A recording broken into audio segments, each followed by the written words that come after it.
তাসাউফ একটা শব্দ, এর মধ্যে 4টি অক্ষর আছে। আপনি যখন কারো কাছে আপনি যখন বায়াত নিতে যাবেন, তখন এই তাসাউফের যে 4টা অক্ষর আছে, 4টা অক্ষরের 4টা বক্তব্য আছে।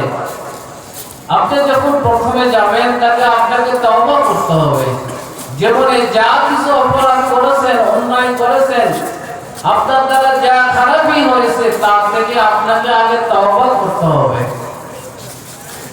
2 নাম্বার, তওবার মধ্য দিয়ে সহবতে আপনাকে থাকতে হবে।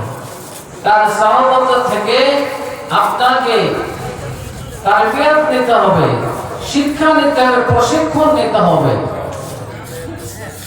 ওয়াউতে বেলায়েত আপনার শাইখের মাধ্যমে আপনি বেলায়েত পাবেন।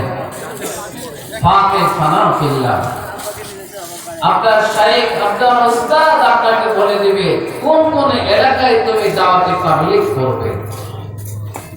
সাহাবায়ে কেরাম আল্লাহ রাসূলের কাছ থেকে বিদায় নিয়ে বিভিন্ন সাহাবী বিভিন্ন দেশে তারা দ্বীনের তাবলীগের কাজে বের হয়ে পড়েছিলেন। জোরে বলুন আল্লাহু আকবার।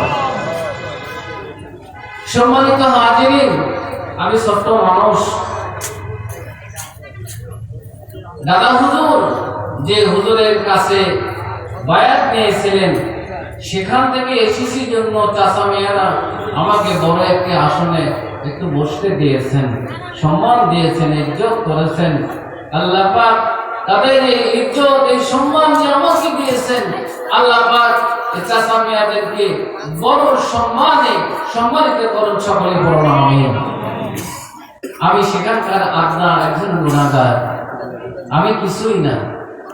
সম্মানিত হাজিরিন, মোহাম্মদ আলী দাদা হুজুর যার কাছে বায়াত দিয়েছিলেন, তার একটি উপমা দিয়ে সংক্ষিপ্ত আলোচনা আমি একটু শেষ করতে চাই। যে একবার ভারতে একজন হিন্দু মানুষ, অন্ধ, এই হিন্দু মানুষ একটি মাজারে গেছেন। মাজারে গিয়ে হিন্দু ভাইরা কি করেন আপনারা জানেন, বড় গাছ দেখলে, বড় কোনো পরে থাকা ঘর বাড়ি দেখলে তারা মনে করে যে এখানে কোনো দেবতা আছে। তারা এরকম হাত করে গাছের কাছে, সূর্যের কাছে, বিভিন্ন জায়গাতে তারা প্রণাম করে, তারা এমনি করে কিছু প্রার্থনা করে। একজন হিন্দু ভদ্রলোক মাজারে গেছেন। মাজারে গিয়ে তিনি বলছেন, হে মাজারের মালিক, আমি অন্ধ হয়ে গেছি। হে মাজারের মালিক, তুমি আমার চোখ দুটি ভালো করে দাও। আমাদের ভিতরে অনেকে আছেন, আমরা যাই বলি আমার বাচ্চা হয় না, হে মাজারের মালিক, আমার একটা ছেলে মেয়ের ব্যবস্থা করে দাও। এরকম আমরা অনেকেই বলি। এই হিন্দু ভদ্রলোক 40 দিন পর্যন্ত একাধারে মহাব্বত ভালোবাসা নিয়ে, ভক্তি শ্রদ্ধা নিয়ে সেই মাজারে তিনি চোখ ভালো হওয়ার জন্য আবেদন করছেন। হঠাৎ করে তার চোখে ঘুম এসে গেছে। ঘুমের ঘরে স্বপ্নে দেখতেছে, বলতেছে, হে আল্লাহর বান্দা, অমুসলিম, তুমি তো আমার কবরের কাছে এসে তুমি চাচ্ছ, আমি তো ভালো করতে পারবো না, মন্দ করতে পারবো না। ঠিক, তুমি এতদিন ধরে তুমি চাচ্ছ, কেমন পর্যন্ত আমার কাছে চাইলে আমি তোমার চোখ ভালো করে দিতে পারবো না। তবে একটা পরামর্শ দিতে পারি, সেটি হচ্ছে তুমি এই জমিন থেকে তুমি ট্রেন যুগে জয়পুরহাট যাবে। জয়পুরহাট নামক একটি স্টেশন আছে, সেখানে নামবে। সেখান থেকে 2 কিলো পশ্চিমে একটা খঞ্জপুর জায়গা আছে, সেখানে একজন জিন্দা ওলি এখনো অবস্থান করতেছে। তুমি সেখানে যাও, তার কাছে দোয়া চাও। সে যদি তোমার জন্য দোয়া করে, আল্লাহ হয়তো বা তোমার চোখ ভালো করে দিতে পারে। স্বপ্নে ঠিকানা দিলে মানুষের পরিচয় পাওয়া যায় ভাই, পাওয়া যায়। এমন জায়গা থেকে ঠিকানাটা দেওয়া হয়েছে, তিনি সেই মোতাবেক এসে দেখছেন ওই হুজুর তার খানকাতে বসে আছেন। জোরে বলুন আল্লাহু আকবার। দাদা হুজুরের পীর সাহেবের কথা বলছি আর কি। তো উনি এসে কান্না শুরু করে দিয়েছে আর বলছে, হুজুর আমাকে মুসলমান করেন, আমাকে মুসলমান করেন। আমাদের বড় হুজুর বলছেন, বাবা তুমি তো বহু দূর থেকে এসেছো, তুমি তো মুসলমান হওয়ার জন্য আসো নাই। হিন্দু ভদ্রলোক বলছেন, হুজুর স্বপ্নে যুগে যে মানুষ ঠিকানা দেয় আর সেই মোতাবেক আসলে ওই মানুষের সন্ধান পাওয়া যায়, এটা আমি কোনোদিন দেখি নাই। আমি নিজ চোখে দেখলাম। যে ধর্মের উপরে আপনি আছেন এটি সঠিক ধর্ম। আমি আগে মুসলমান হতে চাই। আমি যে উদ্দেশ্যে এসেছি, আমি আমার চোখ ভালো হোক আর না হোক আমি চাই না। হুজুর আপনি আমাকে আগে মুসলমান করেন। আল্লাহর বান্দা মুসলমান হয়ে গেলেন।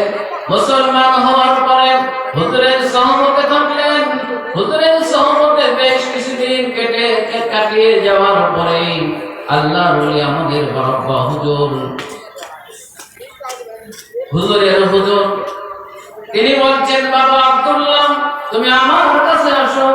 তুমি যে উদ্দেশ্যে এসেছো তোমার জন্য আমি একটু দোয়া করি। তুমি একটু আমিন বলবে। তুমি নব মুসলিম, তুমি নিষ্পাপ, তোমার তো কোনো গুনাহ নাই। আল্লাহ তোমার সমস্ত গুনাহ মাফ করে দিয়েছে। ভাইরা আমার, আল্লাহর বান্দা এসে যখন বরাব্বা হুজুরের সামনে বসেছেন, বরাব্বা হুজুর তখন বলছিলেন, আল্লাহ আপনার বান্দা ভারতবর্ষ থেকে আমার কাছ পর্যন্ত আপনার একজন ওলি বান্দা আমার কাছে পাঠিয়ে দিয়েছে।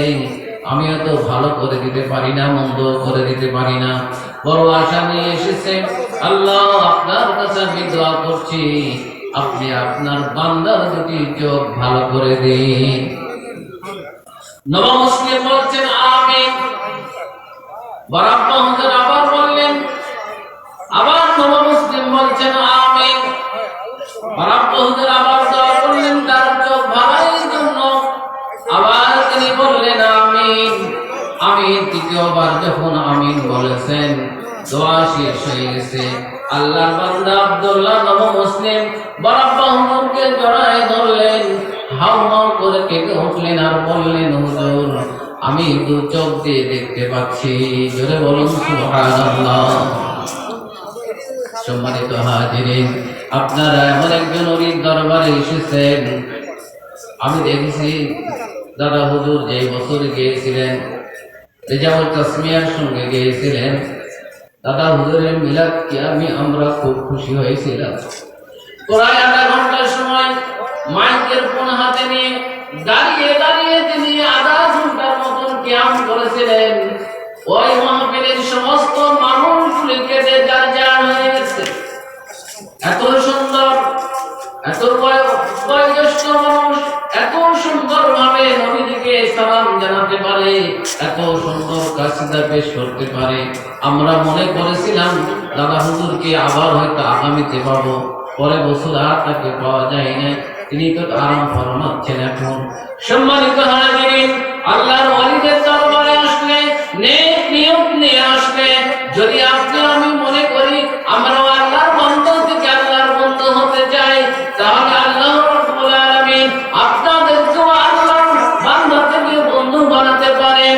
আর আল্লাহ রাব্বুল আলামিনের কোন বান্দা যখন বান্দা থেকে বন্ধু হয়ে যায়, কোন মহিলা মানুষ যখন বান্দি থেকে বান্ধবী হয়ে যায়, আল্লাহ রাব্বুল আলামিন সূরা তালাকের ভিতরে বলছেন, ওয়ায়ারযুকুহু মিন হাইসু লা ইয়াহতাসিব ওয়া মান ইয়াতাওয়াক্কাল আলাল্লাহি ফাহুয়া হাসবুহু।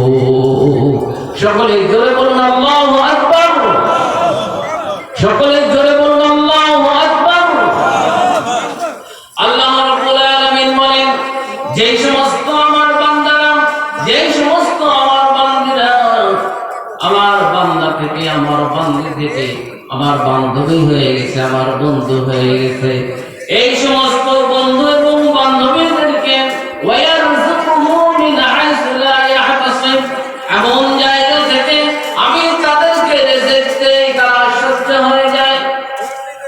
রিজিক পেয়ে আশ্চর্য হয়ে যায়। এমন জায়গা থেকে রিজিক আসে, আল্লাহর বান্দারা আশ্চর্য হয়ে যায়। এটি কার কথা? আল্লাহর কথা।